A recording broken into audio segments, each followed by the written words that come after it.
zao lay mpamakitrano raha nilazako dia toy ny angano rehefa nandeha teny an-tsena toy ny mpivarotena hoe mitiava ianao dia toy lay vehivavy janga ilay satanako mijoro iampanga itoram-bato ireo mpanorandalana itorakaiva ianao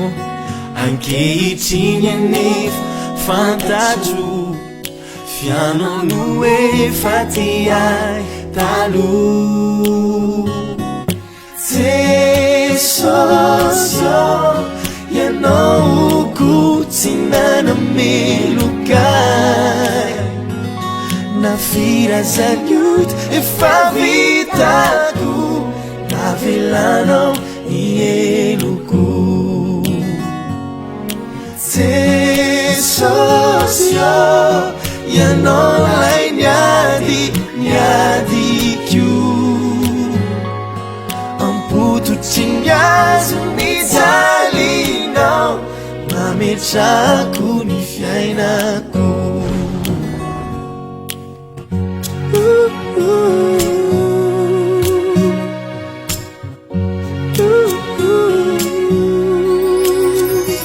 ianao no mpanavotray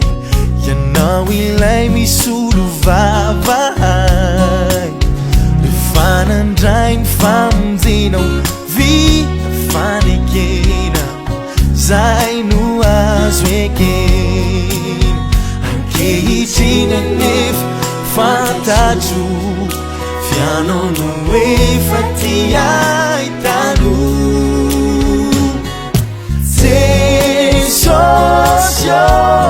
ianao ko tsy nanamelokay na firazanioty efa vitako navelanao ny eloko Jesosy ianao lay niadiko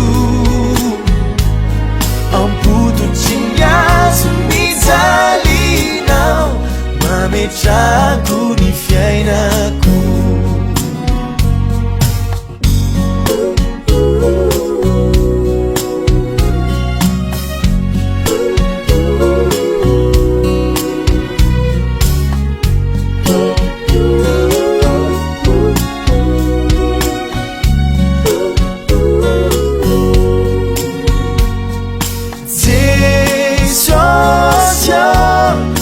fifaliana manantinan